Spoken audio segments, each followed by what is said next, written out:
రాష్ట్రంలో పంటల సాగు అనేది అంతర్జాతీయ మార్కెట్ల డిమాండ్కు అనుగుణంగా జరగాలని, ఇందుకు సంబంధించి పంటల వారి సాగు ప్రణాళికపై వ్యవసాయ శాఖ ప్రత్యేకంగా దృష్టి పెట్టాలని ముఖ్యమంత్రి చంద్రబాబు నాయుడు అధికారులను ఆదేశించారు. ఏ పంటలు ఎంత మేర విస్తీర్ణంలో సాగు చేయాలో రైతులకు ముందే చెప్పడం వల్ల డిమాండ్ సప్లై మధ్య సమతూకం ఉంటుందన్నారు. అలాగే కేవలం డిమాండ్ ఉన్న పంటల్ని మాత్రమే సాగు చేస్తే రైతులు నష్టపోకుండా ఉంటారని అన్నారు. పొగాకు, కోకో, మామిడి, ధాన్యం రైతుల సమస్యలపై సీఎం క్యాంపు కార్యాలయంలో అధికారులు, మంత్రులతో ముఖ్యమంత్రి చంద్రబాబు టెలికాన్ఫరెన్స్ ద్వారా సమీక్ష జరిపారు.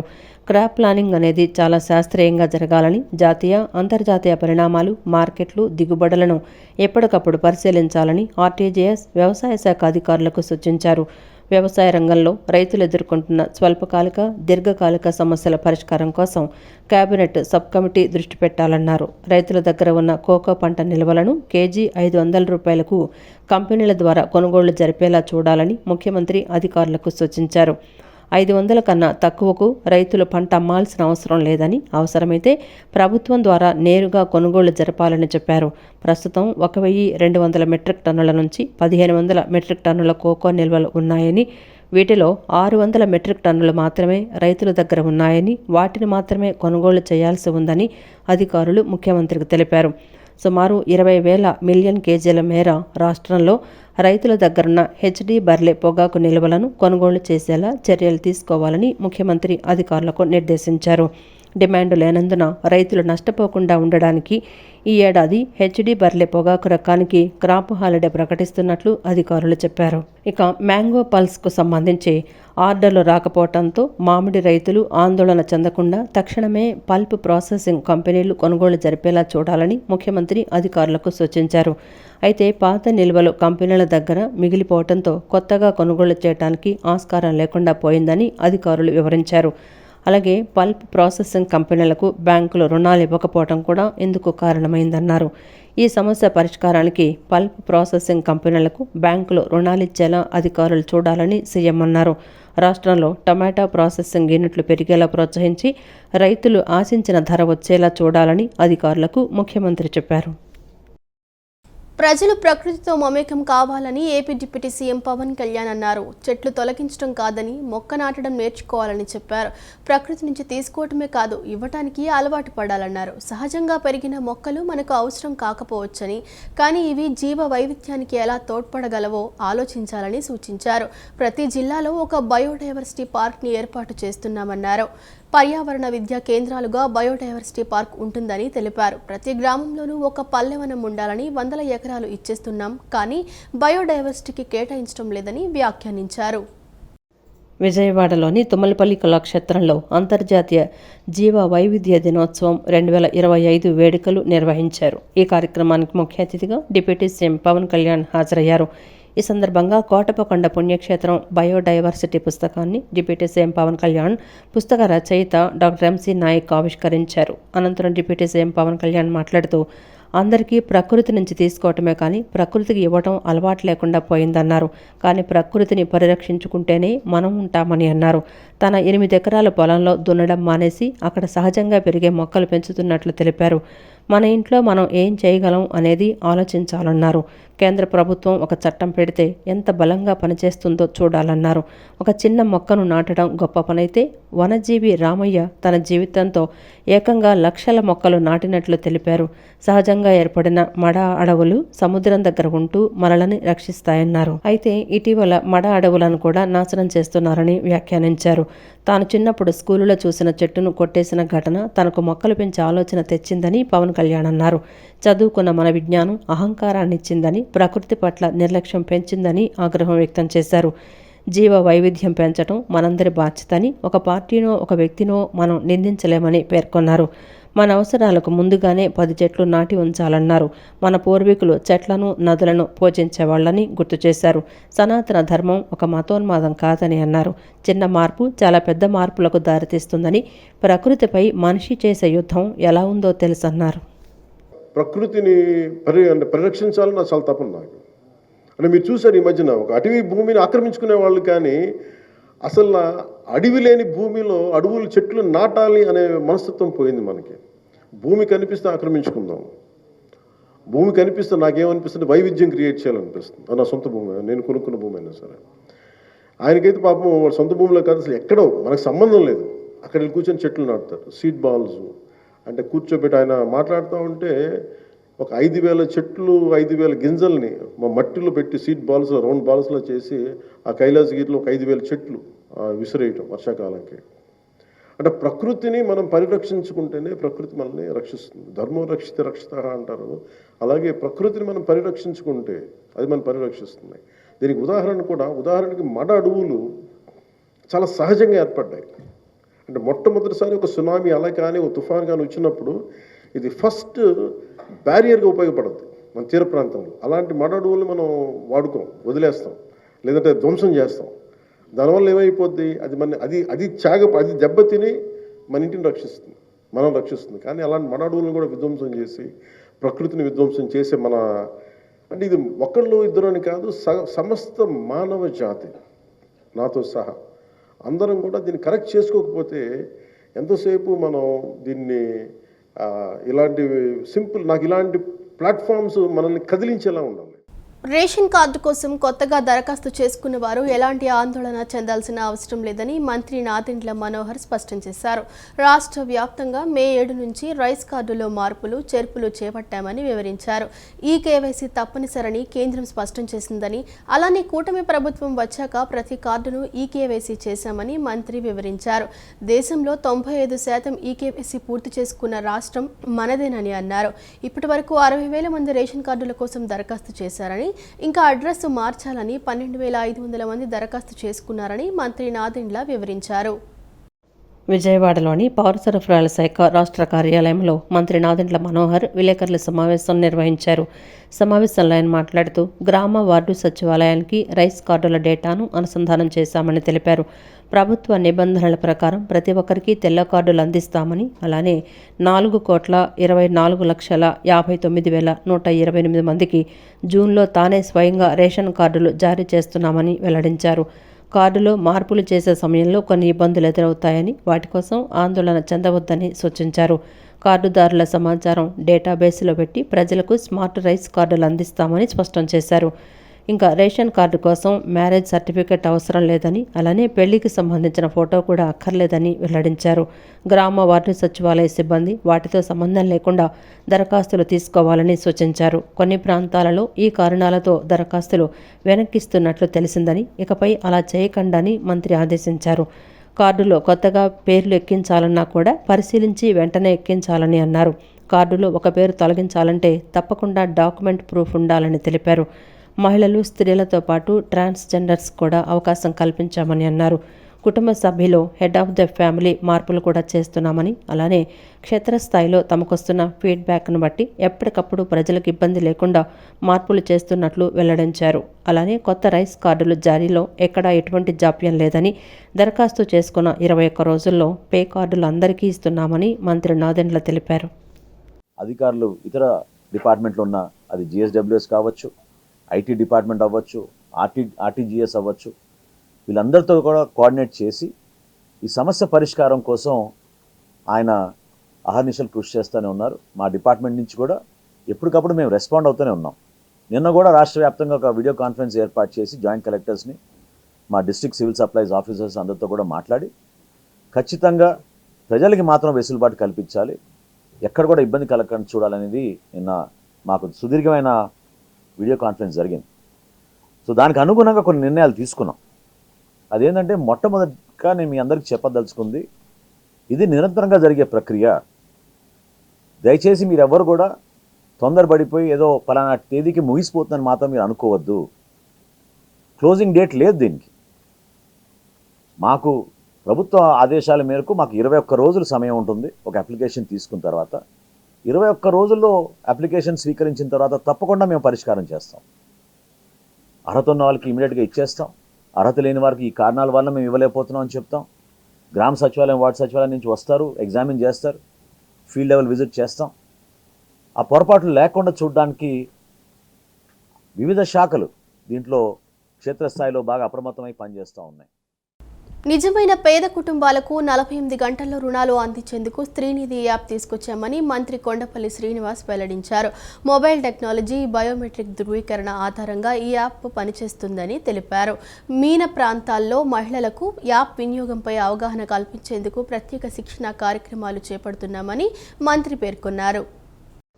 బస్టాండ్లోని సెర్ప్ కార్యాలయంలో మంత్రి కొండపల్లి శ్రీనివాస్ స్త్రీనిధి మొబైల్ యాప్ను ఆవిష్కరించారు. ఈ సందర్భంగా మంత్రి కొండపల్లి శ్రీనివాస్ మాట్లాడుతూ పేదరిక నిర్మూలన కోసం తమ ప్రభుత్వం అనేక కార్యక్రమాలు చేపడుతోందన్నారు. దీనిలో భాగంగా నిజమైన పేద కుటుంబాలకు 48 గంటల్లో రుణాలు అందించేందుకు స్త్రీనిధి యాప్ తీసుకొచ్చామని తెలిపారు. మొబైల్ టెక్నాలజీ, బయోమెట్రిక్ ధృవీకరణ ఆధారంగా ఈ యాప్ పనిచేస్తుందని తెలిపారు. గత 6 నెలలుగా society for elimination of rural poverty చేసిన కృషి ఫలితమే ఈ యాప్ అని మంత్రి కొండపల్లి శ్రీనివాస్ పేర్కొన్నారు. స్త్రీనిధికి పూర్వ వైభవాన్ని తీసుకురావటమే లక్ష్యంగా ఈ యాప్ను అభివృద్ధి చేశామని వెల్లడించారు. రుణాల కోసం గ్రామీణ మహిళలకు మైక్రో ఫైనాన్స్ సంస్థలపై ఆధారపడాల్సిన అవసరం లేదని, అలానే వారు ఇంటి నుంచే డిజిటల్ పద్ధతిలో రుణాల కోసం దరఖాస్తు చేసుకునే అవకాశాన్ని ఈ యాప్ కల్పిస్తోందన్నారు. ఈ యాప్ ద్వారా తీసుకునే రుణాల్ని 12 నెలల నుండి 36 నెలల వరకు ఈఎంఐ రూపంలో చెల్లించవచ్చని తెలిపారు. ఇప్పటి వరకు స్త్రీనిధి ద్వారా రాష్ట్ర వ్యాప్తంగా 18,000 కోట్ల రుణాలు మంజూరయ్యాయని మంత్రి తెలిపారు. రుణానికి 11% వడ్డీ మాత్రమే ఉండడం ఇక్కడ మరో ఆకర్షణీయ అంశమన్నారు. ఈ యాప్ అందుబాటులోకి రావడం వల్ల ఇకపై డ్వాక్రా సంఘాల మహిళలు రుణ చెల్లింపుల కోసం బ్యాంకులకు వెళ్లాల్సిన అవసరం లేదన్నారు. ఈ యాప్ ద్వారానే ఇంటి వద్ద నుంచే రుణం చెల్లించే సౌకర్యం అందుబాటులోకి వచ్చిందన్నారు. గ్రామీణ ప్రాంతాల్లో మహిళలకు యాప్ వినియోగంపై అవగాహన కల్పించేందుకు ప్రత్యేక శిక్షణా కార్యక్రమాలు చేపడుతున్నామని మంత్రి తెలిపారు. బ్యాంకులు సర్వర్ సమస్యలు రాకుండా చూస్తాయని విశ్వాసం వ్యక్తం చేశారు. ఈ యాప్ మంచి విజయం సాధించాలని కోరుకున్నారు. మహిళలందరూ ఎవరైతే ఈ లోన్ తీసుకుంటున్నారో వాళ్ళ రీపేమెంట్ని ఈ యాప్ ద్వారా చేయడం వల్ల వాళ్ళకు సమయం కలిసి వస్తుంది. ఎందుకంటే ఈరోజు బ్యాంకు వెళ్ళి పే చేసేదానికన్నా వీలే వెళ్ళి శ్రీనిధి ఈ యాప్ ద్వారా పేమెంట్ చేయడం జరుగుతుంది. ప్లస్ వాళ్ళకు కూడా కంప్లీట్ నాలెడ్జ్, ఎందుకంటే ఈరోజు వివోకి కూడా అవగాహన లేకపోవచ్చు. జనరల్గా ఏంటంటే వాళ్ళు 10 మంది మహిళలు ఉన్నారు, 10 మంది కలిపి ఎంత అవుతుంది అంటారు, ఎవరు ఎంత కట్టారో కూడా తెలియని పరిస్థితి ఉంటుంది. దానికి కూడా పూర్తిగా వీళ్ళు కోఆర్డినేట్ చేసుకొని డైరెక్ట్గా ఎవరైతే ఎస్హెచ్జి ఉమెన్ ఉన్నారో డైరెక్ట్ వాళ్ళే పేమెంట్ చేసే పద్ధతిగా ఈరోజు సమకూర్చడం అంటే ఖచ్చితంగా ఒక మంచి డెవలప్మెంట్ అనేది ఈ డిపార్ట్మెంట్ ద్వారా ఈరోజు జరుగుతుందని భావిస్తున్నాను. సో ఖచ్చితంగా I congratulate the entire Srinidhi team and the bank MD Hariprasad గారు, and I also congratulate Union Bank for supporting this noble cause, because I should say it's a noble cause. ప్రజా సమస్యల పరిష్కారానికి డిప్యూటీ సీఎం పవన్ కళ్యాణ్ వినూత్న కార్యక్రమం చేపట్టారు. వెండితెర ప్రత్యక్ష ప్రసారం ద్వారా మంగళగిరిలోని తన క్యాంప్ కార్యాలయం నుంచి ప్రజలతో ఆయన ముఖాముఖి నిర్వహించారు. మన ఊరు మాటామంతి కార్యక్రమం ద్వారా శ్రీకాకుళం జిల్లా టెక్కలి మండలంలోని రావివలస గ్రామస్తులతో ఆయన మాట్లాడారు. వారి సమస్యలను ఆన్లైన్ ద్వారా అడిగి తెలుసుకున్నారు. గ్రామస్తుల సమస్యలు వెంటనే పరిష్కరించేలా చూడాలని ఉన్నతాధికారులను ఆయన ఆదేశించారు. శ్రీకాకుళం జిల్లా రావివలస గ్రామస్తులతో ఉప ముఖ్యమంత్రి పవన్ కళ్యాణ్ మాటామంతి నిర్వహించారు. ప్రజా సమస్యలు తెలుసుకునేందుకు వెండితెర వేదికగా పవన్ కళ్యాణ్ వినూత్న కార్యక్రమానికి నేటి నుంచి శ్రీకారం చుట్టారు. మంగళగిరిలోని క్యాంపు కార్యాలయం నుంచి ప్రత్యక్ష ప్రసారం ద్వారా ముఖాముఖిలో పాల్గొన్నారు. ఈ కార్యక్రమం కోసం గ్రామీణ ప్రజలతో నేరుగా మాట్లాడేందుకు స్థానిక సినిమా థియేటర్లు వాడుకోవాలని ఉప ముఖ్యమంత్రి పవన్ కళ్యాణ్ భావించారు. ఇందులో భాగంగా శ్రీకాకుళం జిల్లా టెక్కలి మండలం రావివలస గ్రామస్తులతో మాట్లాడారు. అమలు చేస్తున్న అభివృద్ధి పనులపై ప్రజల అభిప్రాయాలను పవన్ కళ్యాణ్ తెలుసుకున్నారు. మన ఊరు మాటామంతి పేరుతో చేపట్టిన ఈ కార్యక్రమాన్ని గ్రామస్తులకు దగ్గరగా ఉన్న టెక్కలిలోని భవానీ థియేటర్లో నిర్వహించారు. రావివలస రహదారిని 3 కోట్లతో అభివృద్ధి చేసేందుకు పవన్ కళ్యాణ్ హామీ ఇచ్చారు. రావివలస దామోదరపురం శ్మశాన వాటికలకు 1.20 కోట్లతో, సీసీ రహదారులు పంచాయతీలో 2.97 కిలోమీటర్ల రహదారులకు మరో 5.21 కోట్లు మంజూరు చేస్తామని తెలిపారు. అదేవిధంగా పంచాయతీరాజ్ గ్రామీణాభివృద్ధి శాఖ ఆధ్వర్యంలో అమలు చేస్తున్న పనులపై ప్రజల అభిప్రాయాలను అడిగి తెలుసుకున్నారు. ప్రజల సమస్యలు విన్న పవన్ కళ్యాణ్ వాటిని పరిష్కరించాలంటూ సంబంధిత అధికారులకు ఆదేశాలు జారీ చేశారు. ఇదే కార్యక్రమంలో అమలాపురం వెళ్తూ వీడియో కాన్ఫరెన్స్ ద్వారా మాటామంతిలో మంత్రి అచ్చెన్నాయుడు సైతం పాల్గొన్నారు. గ్రామంలో మనమే ఒక భాగస్వామ్యం తీసుకోవాలి. నర్సరీల నుండి ఉచితంగా వచ్చే మొక్కల్ని ప్రతి గ్రామంలో ఇంట్లో నాటాలి. అది చిన్నపాటి సుందర వనంగా మనం చేసుకోవచ్చు ఈ ప్రతి గ్రామంలో. అలాగే ముఖ్యంగా పిల్లలు ఆడుకోలేకపోతున్నారు, బయటికి వెళ్ళి ఎంతసేపు సెల్ ఫోన్లో టీవీలో ఆగిపోతున్నారు. అందువల్ల ప్రత్యేకించి మీ అందరికీ కూడా ఖాళీ స్థలాలను గుర్తించి వాటికి పిల్లల్ని ఆడుకునే అభివృద్ధి స్థలాలుగా చేయాలి అనేది ఉంది. అది మీరందరూ కొంచెం చొరవ తీసుకుని ఆ దిశగా వెళ్ళండి. మా నుంచి ఎలాంటి సహకారం కావాలో నేను ముందుండి మేము నడిపిస్తాను. మీకు గుర్తుండి ఉంటుంది, నన్ను చిత్తూరు జిల్లా మన రాజంపేటలో ఒక చోట అడిగితే రైల్వే కోడూరులో నేను వెంటనే అక్కడ కనీసం మనకి 300 ఎకరాలంత భూమి ఉంది. ఇక్కడ అసలు సెంటు భూమి లేదు అక్కడ రైల్వే కోడూరు. సో నేను ఒక ఎకరన్నర కొని వాళ్ళకి స్కూల్ కోసం నేను పంచాల్సి వచ్చింది. సో నా దగ్గర అంత డబ్బు లేదు, కానీ మనకున్న పొలాన్ని, మన ప్రభుత్వ భూముల్ని ఖచ్చితంగా పిల్లలకు ఉపయోగపడేలా ఖాళీ స్థలాలకి, ఎందుకంటే దేహదారుఢ్యం చాలా అవసరం పిల్లలకి, వయసు వచ్చిన ఆడబిడ్డలకి. ఇంతమంది తల్లులు ఉన్నారు, అక్క చెల్లెలు ఉన్నారు, ఆడపడుచులు ఉన్నారు. మన బిడ్డల్ని, మన ఆడబిడ్డలు మనం రక్షించుకోలేని పరిస్థితిలో మనం ఉండటం నిజంగా చాలా బాధాకరం. అందుకని ప్రతి ఒక్కరు కూడా, యువకులు కానీ అందరూ కూడా, పెద్దలు కానీ, ఆడబిడ్డలకి గ్రామ సమాజం రక్షణ కవచంగా నిలబడాలి. దయచేసి మీరు దాన్ని దృష్టిలో పెట్టుకోండి. మే 21 నుంచి జూన్ 21 వరకు యోగాంధ్ర ప్రచార కార్యక్రమాన్ని ప్రభుత్వం నిర్వహిస్తోందని, ఇందులో భాగంగా జిల్లాలోనూ కార్యక్రమాలు నిర్వహిస్తున్నామని కలెక్టర్ డాక్టర్ జి లక్ష్మీస తెలిపారు. విజయవాడలోని బీఆర్టీఎస్ రోడ్డులో రోజు ఉదయం 5:30 గంటల నుంచి 7:30 గంటల వరకు ప్రత్యేక కార్యక్రమాలు నిర్వహించనున్నట్లు వెల్లడించారు. యోగాంధ్ర మాసోత్సవాల్లో భాగంగా గురువారం విజయవాడ నగరపాలక సంస్థ ఆధ్వర్యంలో బీఆర్టీఎస్ రోడ్డు సత్యనారాయణపురం వద్ద ప్రత్యేక యోగా భవన్ కార్యక్రమం జరిగింది. ఇందులో కలెక్టర్ లక్ష్మీస, విజయవాడ నగరపాలక సంస్థ కమిషనర్ ధ్యానచంద్ర, హెచ్ఎం తదితరులు పాల్గొని యోగాసనాలను సాధన చేశారు. ఈ సందర్భంగా కలెక్టర్ లక్ష్మీస మాట్లాడుతూ, మనిషి జీవన నాణ్యత పెంచుకునేందుకు, శ్రేయస్సుకు యోగా గొప్ప మార్గమని అన్నారు. రోజు యోగాతో శారీరక ఆరోగ్యంతో పాటు మానసిక ఆరోగ్యాన్ని కూడా సొంతం చేసుకోవచ్చని పేర్కొన్నారు. దీనికి వచ్చిన మీ అందరికీ మళ్ళీ ఒకసారి నేను హృదయపూర్వకంగా ధన్యవాదాలు తెలియజేసుకుంటూ, నేను కూడా ఎంటర్ అయ్యాను. Now I'm starting yoga. So with your support, with your inspiration, I will also start practising yoga. With this remarks let us start. Thank you very much for all of you. గత ప్రభుత్వం నిర్లక్ష్యం కారణంగా చిన్నపాటి వర్షానికే పట్టణంలోని కాలనీలు మునిగిపోయే పరిస్థితి ఏర్పడిందని విజయవాడ ఎంపీ కేశినేని శివనాథ్ అన్నారు. తూర్పు నియోజకవర్గంలో గుంటతిప్ప డ్రైన్, పుల్లెటి డ్రైన్ సమస్యలకు త్వరలో శాశ్వత పరిష్కారం కల్పించి ప్రజలకు ఉపశమనం కలిగిస్తామని వెల్లడించారు. నగరంలోని తూర్పు నియోజకవర్గం 3వ డివిజన్లో పుల్లేటి కట్ట డ్రైన్ను ఎంపీ కేశినేని శివనాథ్, ఎమ్మెల్యే గద్దె రామ్మోహన్లు పరిశీలించారు. 2014-19 సమయంలో ముఖ్యమంత్రి నారా చంద్రబాబు నాయుడు స్ట్రామ్ వాటర్ కోసం 425 కోట్ల రూపాయల నిధులు కేంద్ర ప్రభుత్వ సహకారంతో పనులు ప్రారంభించారని తెలిపారు. ఆయుష్ హాస్పిటల్ నుంచి రైవిస్ కాలువలో కలిసే పుల్లేటి కాలువ మధ్యలో ఉన్న అడ్డంకులు తొలగిస్తామన్నారు.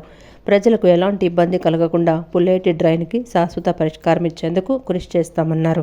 పోయిన 5 సంవత్సరాల్లో జగన్ రెడ్డి ఈ విజయవాడను పట్టించుకోకపోవటం వల్ల ఈ కాలనీలు మనం చూసాం. వరద సమయంలో కూడా ఇళ్లల్లో కూడా నీళ్లు వచ్చి ప్రజలందరూ చాలా ఇబ్బంది పడ్డారు. నిన్న రాత్రి కురిసిన చిన్న వర్షానికి కూడా ఇవాళ రోడ్లు మునుగుతున్నాయంటే దీని సమస్య తీవ్రత మనం అర్థం చేసుకోవచ్చు. ఈ సమస్య పరిష్కారానికి ముఖ్యంగా కొన్ని చోట్ల రోడ్లు కూడా బ్లాక్ చేయాల్సి వస్తుంది. కాలనీ వాసులతో కూడా మాట్లాడటం జరిగింది. వాళ్ళు కూడా డ్రైన్కి సహకరిస్తానికి ఒప్పుకున్నారు. అంతేకాకుండా ఇక్కడ ఇంకో మరో ప్రధాన సమస్య రోడ్డు. ఈ రోడ్డు ఎక్స్పాన్షన్లో కొంతమంది స్థలాలు పోతున్నాయి. వాటిని పరిష్కరించడానికి కూడా మేము ఇక్కడ వచ్చాం. దాంట్లో భాగంగా మొత్తం చూడటం జరిగింది. ఇప్పుడు 11 గంటలకు కమిషనర్ గారి దగ్గర కూర్చుని దీనికి తుదిరిపు ఇవ్వబోతున్నాం. అధికారులందరితో కూర్చుని మినిమం డ్యామేజ్, ఎవరికైనా మినిమం డ్యామేజ్ ఉండే, 2 పక్కల కూడా మినిమం డ్యామేజ్ ఉండే విధంగా ఈ డ్రైన్కి శాశ్వత పరిష్కారం వచ్చి, ఎక్కడో ఆయుష్ హాస్పిటల్లో దగ్గర బయలుదేరి ఇక్కడ డ్రైవర్స్ కాలువ లోపలికి వెళ్ళే డ్రైన్లో ఎక్కడెక్కడైతే అడ్డంకులు ఉన్నాయో వాటిని తొలగించి విత్తు చేసి ఈ డ్రైన్కి శాశ్వత పరిష్కారం ఇచ్చి, ఈ ప్రాంతంలో ఉన్న మెయిన్గా ఈ డ్రైన్ కనుక బాగా ఉంటే ఇక్కడ ఆరోగ్య సమస్యలు తీరుతాయి.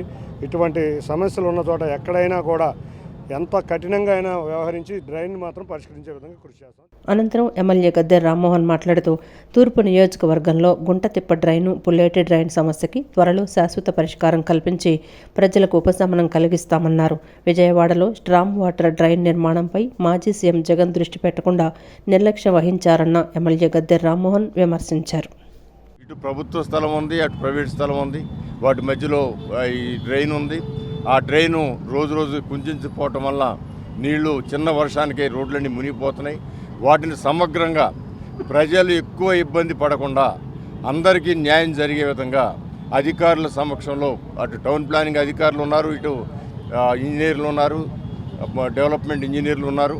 వాళ్ళందరి యొక్క సహకారంతో దీనిని తక్కువ ఇబ్బందితో పబ్లిక్ని ఇబ్బంది పడకుండా ఏం చేయాలన్న ఆలోచన మీద ఇది ఒకసారి ఫిజికల్గా చూస్తే దాని యొక్క పూర్వపరాలన్నీ కూడా తెలుసుకుంటే దాన్ని చక్కగా సమర్థవంతంగా చేయవచ్చనే ఉద్దేశంతోనే ఎంపీ గారు నేను కూడా ఇక్కడ రావడం జరిగింది.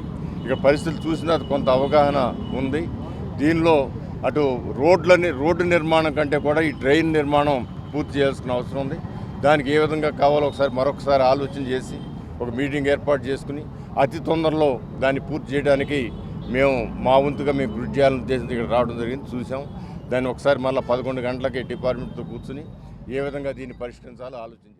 రాష్ట్రంలోని వివిధ ప్రభుత్వ శాఖల్లో పెండింగ్ ఆడిట్ పేరాలు మరియు పబ్లిక్ అకౌంట్స్ కమిటీ సిఫార్సులపై తీసుకున్న చర్యలపై రాష్ట్ర అసెంబ్లీ కమిటీ హాల్లో పబ్లిక్ అకౌంట్స్ కమిటీ అధ్యక్షులు పులపర్తి రామాంజనేయులు అధ్యక్షతన పబ్లిక్ అకౌంట్స్ కమిటీ సమావేశం జరిగింది. సమావేశంలో వివిధ ప్రభుత్వ శాఖల్లో పెండింగ్ ఆడిట్ పేరాలు, పబ్లిక్ అకౌంట్స్ కమిటీ సిఫార్సులపై ఆయా శాఖలు తీసుకున్న యాక్షన్, టేకెన్ రిపోర్టులు కమిటీ సమీక్షించింది. ఈ సందర్భంగా PAC committee chairman P Ramanjaneyulu మాట్లాడుతూ వివిధ ప్రభుత్వ శాఖల్లోని పెండింగ్ ఆడిట్ పేరాలపై సకాలంలో చర్యలు తీసుకుని పరిష్కరించాలని ఆయా శాఖల అధికారులను ఆదేశించారు.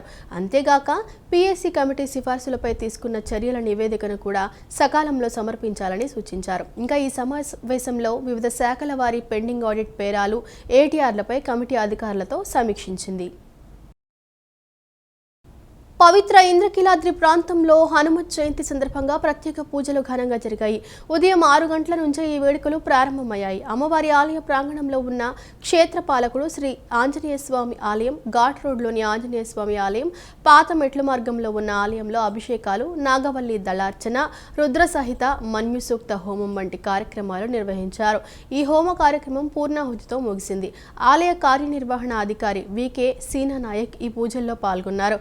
అలాగే ఉప ప్రధాన అర్చకులు శంకర శాండిల్య, కోట రవికుమార్ ఇతర అర్చకులతో కలిసి ఈ కార్యక్రమాల్లో భాగస్వాములయ్యారు. భక్తులు పెద్ద సంఖ్యలో హాజరై స్వామివారి దర్శనం చేసుకున్నారు. విచక్షణం అభిరాసంజుహోతన యస్య భాంతి రశ్మజో యస్య కేతవః యస్యేమా విశ్వభువనాని సర్వాః సకృత్తికాభిరభిసంవసానః అగ్నిర్నో దేవస్సుభితే దధాతు. హర నమః పార్వతీపతయే హర హర మహాదేవ. ఆంజనేయ వరద గోవింద హరే, అక్రూర వరద గోవింద హరే. నీరాజనం దర్శయామి, దర్శనానంతరం శుద్ధాచమనయం సమర్పయామి. ఛత్తీస్గఢ్లో మావోయిస్టు పార్టీ ప్రధాన కార్యదర్శి నంబాల కేశవరావుతో సహా 27 మందిని ఎన్కౌంటర్ చేయడాన్ని సిపిఐ పార్టీ తీవ్రంగా ఖండిస్తోందని సిపిఐ రాష్ట్ర కార్యదర్శి రామకృష్ణ అన్నారు. ప్రధాని, హోంమంత్రి మావోయిస్టుల ఎన్కౌంటర్పై హర్షం వ్యక్తం చేయడం ప్రజాస్వామ్య స్ఫూర్తికి విరుద్ధమని ధ్వజమెత్తారు. నగరంలోని హనుమాన్పేట దాసరి భవన్లో సిపిఐ రాష్ట్ర కార్యదర్శి కె రామకృష్ణ విలేకరుల సమావేశాన్ని నిర్వహించారు. రామకృష్ణ మీడియాతో మాట్లాడుతూ ఇది మమ్మాటికి ప్రభుత్వం చేసిన హత్యలేనని స్పష్టం చేశారు. ఈ హత్యపై న్యాయ విచారణ, కగార్ పేరుతో ఆపరేషన్ కర్రగుట్టల ఆక్రమణలు, హత్యాకాండాలపై విచారణ చేయాలని డిమాండ్ చేశారు. భారతదేశంలో నక్సల్స్ సమస్య అది శాంతి భద్రతల సమస్య, సాంఘిక ఆర్థిక సమస్యగా పరిగణించాలన్నారు. ఆదివాసీలను, అమాయకులైన వారిని పొట్టన పెట్టుకొని విజయంగా చిత్రీకరిస్తున్నారంటే అది సమంజసం కాదన్నారు. చర్చలకు తాము సిద్ధమేనని మావోయిస్టులు పదే పదే చేసిన విజ్ఞప్తులను కేంద్ర ప్రభుత్వం, ఛత్తీస్గఢ్ రాష్ట్ర ప్రభుత్వాలు పెడచెవిన పెట్టి అమానవీయంగా మావోయిస్టులను తుడిచిపెట్టే విధానాన్ని అనుసరించాయని రామకృష్ణ దుయ్యబట్టారు. ప్రధాని, హోంమంత్రి ప్రకటనలు, ఎన్కౌంటర్పై హర్షం వ్యక్తం చేయడం ప్రజాస్వామ్య స్ఫూర్తికి విరుద్ధమన్నారు. నక్సల్స్పై మారణకాండ ఆపి చర్చలకు పిలవాలని కేంద్ర రాష్ట్ర ప్రభుత్వాలను డిమాండ్ చేశారు. కాశ్మీర్లో పర్యాటకులపై కాల్పులు జరిపిన ఉగ్రవాదులను పట్టుకోవటం చేత కాదు, కానీ మావోయిస్టులపై ఎన్కౌంటర్కు పాల్పడుతున్నారని రామకృష్ణ ధ్వజమెత్తారు. ప్రధానమంత్రిని డిమాండ్ చేస్తూ ఉన్నాం. నిజంగా మీరు చేసిన దానిపైన మీకు నమ్మకం ఉంటే, విశ్వాసం ఉంటే, లేదా మీరు చేసింది కరెక్ట్ అని మీరు భావిస్తే, నేను ఒకటే చెప్తా ఉన్నా, మీరు జ్యుడిషియల్ ఎంక్వైరీ వేయండి. జ్యుడిషియల్ ఎంక్వైరీలో అన్ని వాస్తవాలు కూడా బయటకు వస్తాయి. కాబట్టి ఏమంటే ఈ మారణకాండ ఆపాలి, వాళ్ళతో చర్చలు చేయాలి. ఇదే ప్రజాస్వామ్యం. ఇది నేను ఇంకొక మాట కూడా చెప్పదలుచుకున్నా. మన పహల్గామ్లో 26 మంది అమాయకులను టూరిస్టులు చంపారు. 26 మంది. మరి ప్రైమ్ మినిస్టర్ అడుగుతా ఉన్నా, నువ్వు టెర్రరిస్టులు ఉన్నాను పట్టుకున్నావా సరిగా? ఎవరైతే పహల్గాం ఘటనలో ఇన్వాల్వ్ అయ్యారో వాళ్ళని పట్టుకోవడం మీకు చేతగాలే. కానీ ఇక్కడ పోయి మాత్రము నంబాల కేశవరావు గారితో సహా 26 మందిని చంపి దాన్ని మీ ఘనతగా మీరు చెప్పుకుంటా ఉన్నారు నిస్సిగ్గుగా. అంటే దీన్ని తీవ్రంగా ఖండిస్తూ ఉన్నాం. ప్రజాస్వామ్య ప్రభుత్వం ఇది. ప్రజాస్వామ్యంలో ఎన్నికైన ప్రభుత్వము తన ప్రజలనే తానే చంపిన తర్వాత దాన్ని క్రెడిట్గా చెప్పుకోవడాన్ని మాత్రం తీవ్రంగా ఖండిస్తూ జ్యుడిషియల్ విచారణ జరిపించాలని సిపిఐ తరఫున మరోమారు డిమాండ్ చేస్తూ ఉన్నాం. విజయవాడ పటమట ఎలక్ట్రిసిటీ కాలనీ నల్లూరు చక్రధరరావు రోడ్లోని శ్రీ పంచముఖ అభయాంజనేయ స్వామి వారి ధ్యాన మందిరం ప్రథమ వార్షికోత్సవం హనుమంత్ జయంతి ఉత్సవాలు ఘనంగా జరిగాయి. ఆలయంలో స్వామివారికి ప్రత్యేక పూజలు నిర్వహించారు. భారీ సంఖ్యలో తరలివచ్చిన భక్తులతో ఆలయ ప్రాంగణం కిటకిటలాడింది. భక్తులు స్వామివారిని దర్శించుకొని ఆశీస్సులు పొందారు. హనుమత్ జయంతి సందర్భంగా ధ్యాన మందిర గౌరవ ముఖ్య సలహాదారు శాఖ మూరి శ్రీనివాసరావు ఆధ్వర్యంలో వేలాది మంది భక్తులకు అన్నదానం చేశారు. పెద్ద సంఖ్యలో తరలివచ్చిన భక్తులు స్వామివారి అన్నప్రసాదాన్ని స్వీకరించారు. విజయవాడ పటమట ఎలక్ట్రిసిటీ కాలనీ నల్లూరు చక్రధరరావు రోడ్డులోని శ్రీ పంచముఖ అభయాంజనేయ స్వామివారి ధ్యాన మందిరం ప్రథమ వార్షికోత్సవం హనుమత్ జయంతి ఉత్సవాలు గత 3 రోజులుగా ఘనంగా నిర్వహిస్తున్నారు. నేడు హనుమత్ జయంతి సందర్భంగా ఉదయం సుప్రభాత సేవ, స్వామివారికి విశేష చూత ఫలా సహిత నాగవల్లి సహస్రనామార్చన చేశారు. లోక కళ్యాణం కోసం శ్రీ సీతారాముల కళ్యాణాన్ని కన్నుల పండుగగా నిర్వహించారు. స్వామివారి కళ్యాణాన్ని కనులారా తిలకించేందుకు భక్తులు తరలివచ్చారు. స్వామివారి కళ్యాణాన్ని తిలకించి తరించారు. అనంతరం భక్తులు బారులు తీరి పంచముఖ అభయాంజనేయ స్వామివారిని దర్శించుకొని ఆశీస్సులు పొందారు. భక్తులకు తీర్థప్రసాద వితరణ చేశారు. ధ్యాన మందిర గౌరవ ముఖ్య సలహాదారు శాఖమూరి శ్రీనివాసరావు ఆధ్వర్యంలో అన్నప్రసాద వితరణ కార్యక్రమాన్ని నిర్వహించారు. ఎలక్ట్రిసిటీ కాలనీతో పాటు చుట్టుప్రక్కల ఉన్న కాలనీల నుంచి భక్తులు, స్థానికులు భారీ సంఖ్యలో తరలివచ్చారు.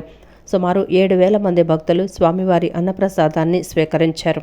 కాలనీ గౌరవాధ్యక్షులు నల్లూరు కాశీ, అధ్యక్షులు గన్నేని చలపతిరావు, కమిటీ సభ్యులు గద్దె తిలక్కు, నారాయణమూర్తి, నర్ర రవికుమార్, సి మహేష్, సాంబశివరావు, పాండు, ఎస్ చలపతిరావు, శ్రీనివాసు, మధుకూరి సుబ్బారావు, సత్యనారాయణ ఇతర సభ్యుల పర్యవేక్షణలో ఉత్సవాలను వైభవంగా నిర్వహించారు.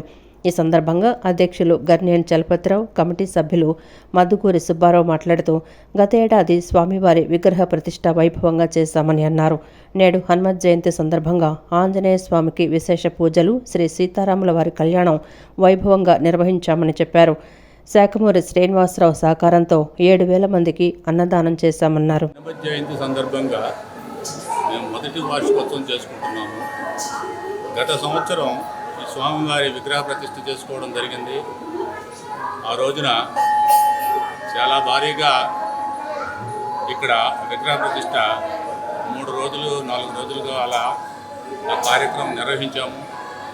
ఇప్పుడు మరలా సంవత్సరిక వార్షికోత్సవం హనుమత్ జయంతి సందర్భంగా ఈ రోజున అన్న సమారాధన కానివ్వండి, ఈ గత 3 రోజుల నుంచి కూడా ప్రతిరోజు ఇక్కడ నిత్య అభిషేకాలే కాకుండా హోమాలు ఇవన్నీ కూడా ఇప్పటి వరకు జరిగినాయి.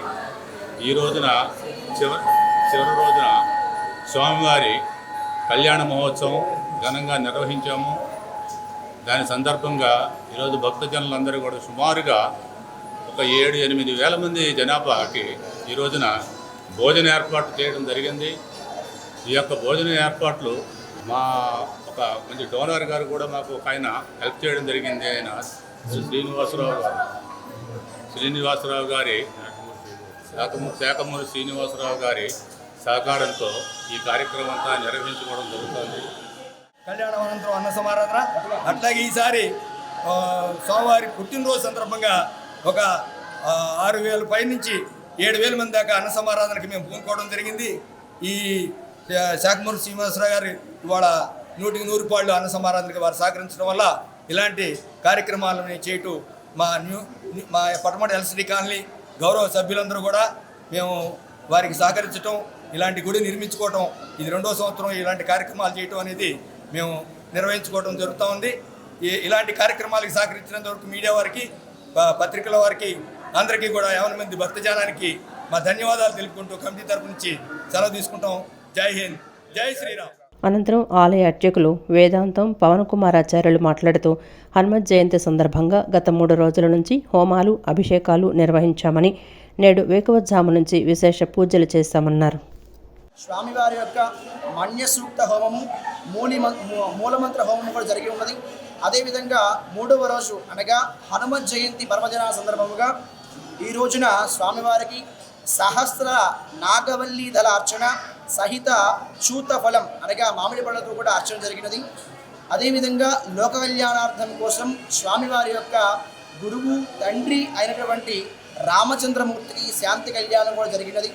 ఇత్యాది శుభ కార్యక్రమాలన్నీ కూడా త్రయాన్నిక దీక్షతో ప్రథమ వార్షికోత్సవ సందర్భముగా, అదేవిధంగా హనుమత్ జయంతి సందర్భముగా మన ఎలక్ట్రిసిటీ కాలంలో 50 మంది భక్తజనాలందరి కోరిక మేరకు సంకల్పం మేరకు అందరూ కూడా విరివిరిగా పాల్గొని ఈ యొక్క కార్యక్రమాన్ని జయప్రదం చేయడం జరిగినది.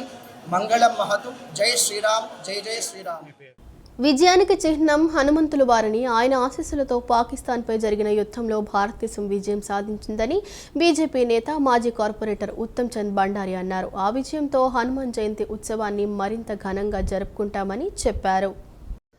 హనుమాన్ జయంతి సందర్భంగా విజయవాడ కెనాల్ రోడ్డు నెమలి బిల్డింగ్ వద్ద శ్రీరాముని, ఆంజనేయ స్వామి వార్ల భారీ విగ్రహావిష్కరణ కార్యక్రమం జరిగింది. ఈ విగ్రహాలను బీజేపీ నేతలు ఉత్తమచంద్ బండారి, పొట్టి శ్రీహరి ప్రారంభించారు. ఈ సందర్భంగా కొబ్బరికాయలు కొట్టి ప్రత్యేక పూజలు చేశారు.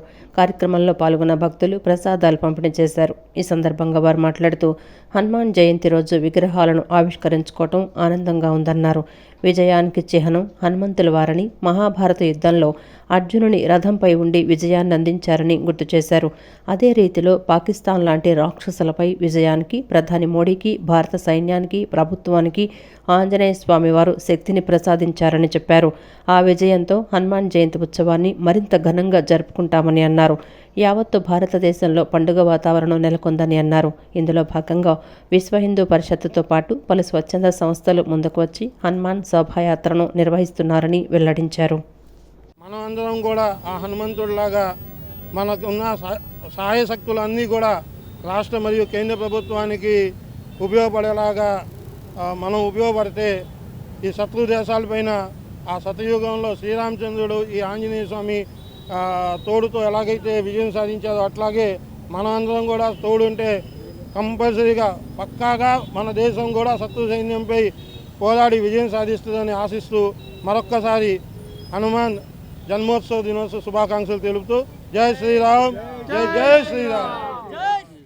నరేంద్ర మోదీ గారికి, భారతదేశ ప్రభుత్వానికి, భారత సైన్యానికి ఇచ్చి ఈరోజు విజయాన్ని అందించారు.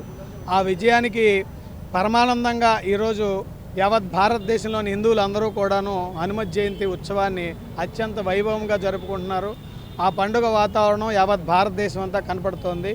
అలాగే విజయవాడలో కూడా విశ్వ హిందూ పరిషత్ ఆధ్వర్యంలో, అలాగే అనేక స్వచ్ఛంద సంస్థల ఆధ్వర్యంలో స్వచ్ఛందంగా వాళ్ళందరూ కూడా ముందుకొచ్చి విశ్వ హిందూ పరిషత్కి సపోర్ట్గా మేము ఈ హనుమత్ జయంతి కార్యక్రమంలో పాల్గొంటామని ఉత్సాహంగా ముందుకు వస్తున్నారు.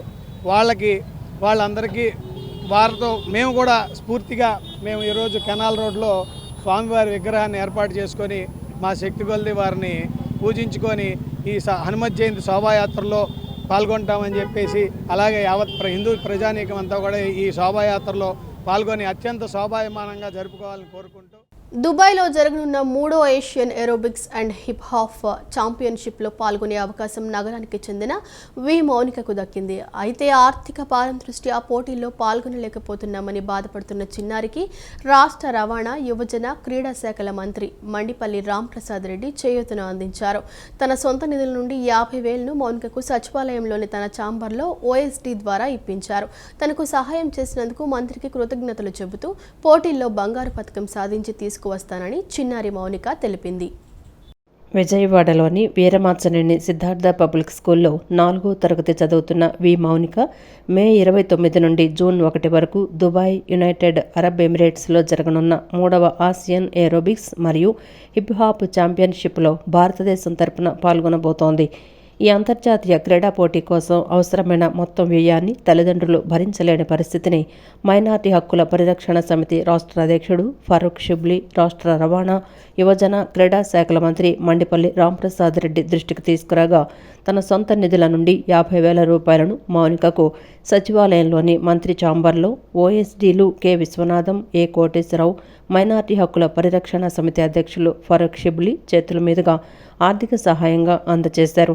మంత్రి చేసిన ఈ సహాయం పట్ల మౌనిక తల్లిదండ్రులు ఆయనకు హృదయపూర్వక కృతజ్ఞతలు తెలిపారు. దుబాయ్లో జరిగే ఛాంపియన్షిప్లో ఉత్తమ ప్రతిభ కనపరిచి భారతదేశానికి గర్వకారణంగా నిలవాలనే సంకల్పంతో ఉన్నానని మౌనిక తన అభిప్రాయాన్ని వ్యక్తం చేసింది. సీఎం చంద్రబాబు, మంత్రి రాంప్రసాద్ రెడ్డి షుబ్లీకి ధన్యవాదాలు తెలిపింది.